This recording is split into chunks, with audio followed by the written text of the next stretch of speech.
Este programa é livre para todos os públicos. O Senhor esteja convosco. Ele está no meio de nós. Proclamação do Evangelho de Jesus Cristo, segundo João. Glória a vós, Senhor. Naquele tempo, disse Jesus aos seus discípulos: quando vier o defensor, que eu vos mandarei da parte do Pai, o Espírito da verdade que procede do Pai, ele dará testemunho de mim. E vós também dareis testemunho, porque estáis comigo desde o começo. Eu vos disse estas coisas para que a vossa fé não seja abalada. Expulsar-vos-ão das sinagogas, e virá a hora em que aqueles que vos matar julgará estar prestando culto a Deus. Agirão assim porque não conheceram o Pai, nem a mim.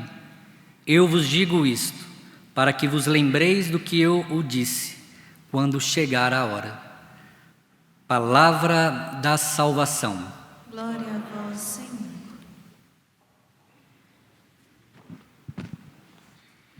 Louvado seja nosso Senhor Jesus Cristo. Amados irmãos e irmãs, nós estamos nos aproximando da solenidade da Assunção, da Ascensão do Senhor aos céus e também da solenidade de Pentecostes. E o Senhor está preparando a sua igreja para viver e testemunhar, primeiro a sua ressurreição. Ele não está mais morto, está vivo no meio de nós. Mas para que nós possamos dar testemunho da verdade, é preciso que nós sejamos revestidos do Espírito Santo. Porque é Ele que vai nos dar força para testemunhar a verdade. Porque Ele é a verdade que procede do Pai e do Filho.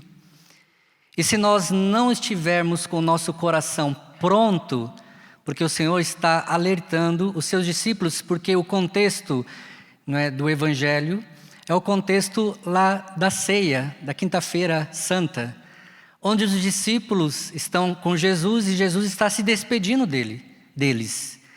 E o Senhor está preparando para aquilo que há de vir após a sua paixão, morte e ressurreição e a sua subida aos céus. Ontem no Evangelho o Senhor disse que a gente não ficaremos órfãos. Ele enviará sobre nós o Espírito Santo. E esta promessa, meu irmão, você precisa acreditar. Você não está sozinho, você não está sozinha na sua vida de testemunha de Cristo. O Espírito, Ele está à nossa frente, é Ele que vai nos ajudar. Você vai sentir medo? Você vai sentir medo. Você vai querer voltar atrás? Você vai querer voltar atrás. Mas é o Espírito Santo que vai te animar, é o Espírito Santo que vai te dar coragem, é o Espírito Santo que vai te dar palavras acertadas nos momentos que você estiver achando que está sozinho. O Espírito Santo virá em seu socorro. E por isso, meus irmãos, quero começar pelo Evangelho, que dentro deste contexto quer dizer a nós: a vida cristã é tempo de tentação e é tempo de testemunho. A perseguição é praticamente a primeira experiência que a igreja viveu após a ressurreição de Jesus. Então, meu irmão, você que é cristão, você que tem a sua fé em Cristo Jesus, você vai passar pela perseguição, você vai passar pela hostilidade, você vai passar, não é, onde as pessoas vão te ignorar, onde as pessoas vão agir contrário àquilo que você está dizendo. Por quê? Porque aqueles que estão em Cristo Jesus e assumiram viver, não é, o que Jesus viveu, não há outra saída a não viver isso. Mas o nosso testemunho, meu irmão, minha irmã, vai mudar a igreja, vai transformar a igreja. Por isso você precisa estar atento, por isso você precisa estar atenta a não deixar que aquilo que o mundo vai sugestionando a você entre dentro do seu coração. Por quê? Porque do contrário, meus irmãos, os discípulos de Jesus que foram perseguidos pelos judeus, foram perseguidos pelos pagãos. Jesus já tinha alertado os discípulos que eles iriam passar por isso. E a palavra de Deus diz que o servo não é maior que o seu Senhor. Se o Senhor passou por isso, você vai passar também, eu vou passar também, mas nós vamos passar isso com alegria, testemunhando. Nós vamos passar pela prova, vamos. O Padre Jonas diz lá no seu livro Vocação, Desafio de Amor, ele diz assim, que Deus nos prova para que nós sejamos aprovados. Nunca mais esqueci disso. O Padre Jonas dizia isso dentro de um livro vocacional nosso, a Vocação, Desafio de Amor. Deus te prova para que você seja aprovado. Então, meu irmão, qual que é a prova? É a perseguição. Mas a perseguição onde eu não volto atrás naquilo que eu já experimentei de Cristo Jesus. Jesus, meus irmãos, mostra que o mundo vai se opor àqueles que são de Cristo, porque o mundo não conhece a Cristo. Por isso, meu irmão, o mundo vai ter ódio de você. Por isso o mundo vai querer te perseguir, o mundo vai querer abafar a sua verdade, o mundo vai querer com que você entre ali na onda que o mundo vai te sugestionando, para que você fique com Cristo e com o pé no mundo, para que você não seja um cristão verdadeiro, para que você não seja um cristão autêntico, para que você não viva a verdade. E aí, meus irmãos, Jesus nos diz no Evangelho de hoje, quando esse tempo chegar, é o Espírito que vai nos relembrar que nós vamos passar por isso. Ou você quer viver um cristianismo somente de sombra e água fresca, com os braços cruzados, com os pés para o alto, vivendo debaixo de uma sombra, numa praia, tranquilo. Não, meu irmão, minha irmã, o testemunho do cristão é o testemunho realmente da cruz. Foi isso que Jesus nos deu. A porta estreita e a cruz. Se você não quer viver a porta estreita e a cruz, desculpe, aí você vai viver outras realidades, a não ser o cristianismo. Porque o cristianismo é para os fortes, o cristianismo não é para os fracos. Vem uma perseguição, a gente já quer voltar atrás. Vem uma enfermidade, a gente já quer abandonar Cristo. O Senhor está nos falando no Evangelho, o próprio Pai enviará sobre nós o Espírito Santo para que quando você passar por esses tipos de contrariedade, de adversidades, você se mantenha fiel. Você acha que esses 23 anos que eu estou vivendo com Cristo, foi tudo tranquilo? Olha, enfermidade atrás de enfermidade, provação atrás de provação, mas o que me faz manter-se de pé? A minha confiança em Cristo, em que Ele diz que nós não estaremos sozinhos. E qual é o mandato de Cristo após a sua ressurreição? Ide e anunciai. É isso que nós vimos na primeira leitura. Paulo, ele foi enviado à Macedônia, sabe por quê? Porque ele teve uma visão de um macedônio que suplicava para que ele fosse lá pregar. E ele foi. E ali ele encontrou o quê? Um contexto de uma cidade povoada pelos romanos, um contexto hostil aos cristãos, e ele foi pregar ali. Só tinha mulheres ali. E diz a palavra de Deus que existia uma mulher chamada Lídia. E ela abriu o coração, aceitou a palavra de Deus, acolheu os discípulos, para dizer para você, meu irmão, para você, minha irmã, é Deus que faz o seu coração abrir para que a sua palavra entre na sua vida e transforme a sua vida como transformou a vida de Lídia. E aí, meus irmãos, os discípulos começam então a testemunhar. O que deve ser o seu papel como cristão, como cristã? Testemunhar. Testemunhar na verdade. Sabe por que muitas vezes nós estamos vendo a Igreja Católica se enfraquecer? Porque os cristãos estão vivendo uma vida morna, estão vivendo uma vida tíbia, não quer se comprometer com o Evangelho, não quer se comprometer com a verdade. Mas sabe por quê? Porque falta uma vida no Espírito. Paulo já nos fala, a vida no Espírito nos leva a uma intimidade profunda com Deus. A vida na carne, nós já estamos entregues ao demônio mesmo, Quem vive na carne, quem vive no pecado, quem não quer mudar de vida, quem não quer viver uma vida no Espírito. Meu irmão, nós precisamos acordar, nós podemos transformar este mundo com o nosso testemunho. E o contra-testemunho é o que tem ferido a igreja. Que você não seja aquele que esteja dando contra-testemunho. Seja um homem de oração, seja uma mulher de oração, busque a Eucaristia, busque a confissão, Busque ter uma consciência reta, busque ter um coração, não é, ardoroso, fervoroso, carismático, cheio do Espírito Santo de Deus.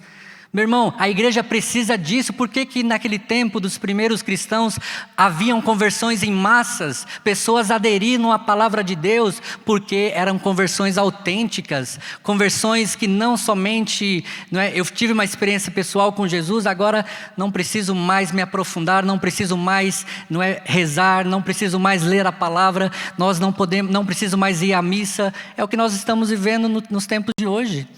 E eu falava lá no Rio de Janeiro para o povo carioca. Lá no Rio de Janeiro tem missa todos os dias. É difícil não ver uma igreja de segunda a segunda que não tenha missa 7 horas da manhã, meio-dia e 19 horas.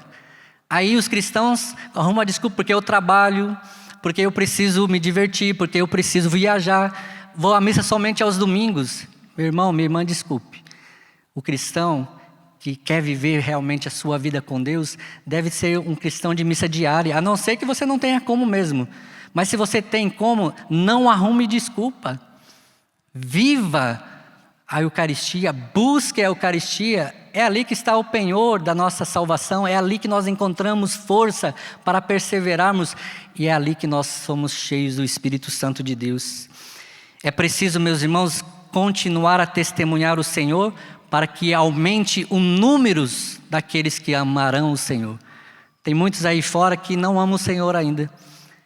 Que a sua vida seja esse testemunho de vitória na sua vida, de Deus na sua vida. E eu quero dar um testemunho para você aqui hoje. Eu gosto de contar testemunho. Porque eu acho que o testemunho é aquele que mostra a nós realmente que Deus está agindo na nossa vida. Ontem eu falava que nós precisávamos ser cheios do Espírito Santo aqui no santuário. No final, uma mulher me procurou e me disse: Padre, o Senhor foi pregando, o Senhor foi falando, e depois teve um momento que o Senhor pediu o Espírito Santo sobre nós, e eu estava com uma adversária aqui dentro do santuário. Ela usou essa palavra, eu estava com uma adversária. E é engraçado que quando ela terminou de falar, quem chegou do meu lado? Essa pessoa que ela falou. Ela parou de falar comigo e abraçou aquela pessoa na minha frente.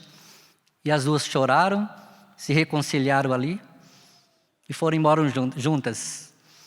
Por que eu estou falando isso para você? Porque se nós vivermos realmente o testemunho de Cristo Jesus, se nós formos cheios do Espírito Santo, nós somos capazes de tocar a vida do outro. Nós somos capazes de dar o passo no perdão. Nós somos capazes de dar o passo no amor. Nós somos capazes de mostrar que Jesus está vivo no meio de nós. Para terminar, um outro testemunho lá em Minas Gerais. E eu pedia na igreja para que as pessoas se abraçassem no final da missa. As pessoas estavam meio assim de se abraçar, porque não é costume, né? Abraçar o outro. Não por causa da pandemia, mas por causa que não é costume mesmo. E aí no final, 2 pessoas me procuraram e disse: Padre, eu estava com 2 pessoas aqui, 2 pessoas me procuraram e disseram: há 20 anos que eu não conversava com tal pessoa. Ela passava por um lado, eu desviava o caminho. É um povoado de 800 pessoas somente. E as 2 vieram testemunhar que no abraço eles se reconciliaram também e foram embora juntos para casa, conversando, né? Deram o perdão um ao outro. É isso, meu irmão, que vai ser capaz de mudar a vida do outro. Que nós possamos testemunhar o que nós estamos vivendo, o que nós estamos experimentando. Porque senão, meu irmão, minha irmã, a nossa fé será uma fé vazia, que não vai gerar fruto nenhum, que não vai mudar a vida do outro. Você precisa ser para essa pessoa que está do seu lado luz. Precisa ser para essa pessoa, não é? Aquele que vai gerar vida na vida do outro. Pelo nosso batismo, porque eu sou cheio do Espírito Santo, porque você é cheio do Espírito Santo, você pode transbordar essa graça também na vida dessa pessoa. Paulo transbordou a graça na vida de Lídia, que nós escutamos na primeira leitura. E o próprio Senhor nos diz que Ele derramaria sobre nós o Espírito Santo quando Ele for ao céu. E este Espírito Santo continua atuando na nossa vida, na nossa família e na nossa igreja. Que nós sejamos cheios do Espírito Santo. Porque, meus irmãos, no tempo da provação e no tempo da perseguição, é somente um homem cheio do Espírito Santo que vai aguentar o que nós vamos viver. A hostilidade, o ódio, não é? Mas se nós formos cheios do Espírito Santo, nós vamos ter a coragem dos mártires, dos santos, para não voltar atrás, mas continuar, mesmo que nós tenhamos que dar a nossa vida, mesmo que nós temos que morrer, o martírio de sangue, mas nós não vamos voltar atrás. Que o Senhor te dê essa graça, que o Senhor me dê esta graça, que o Senhor dê essa graça à Canção Nova, que tem um objetivo: preparar um povo bem disposto para a segunda vinda do Senhor. E esta vinda do Senhor está mais próxima do que nós imaginamos. E que o Senhor nos dê a graça de sermos sustentados pelo Teu Espírito e que nós não sejamos aqueles que vamos negar a nossa fé e a nossa experiência com Cristo. Louvado seja nosso Senhor Jesus Cristo.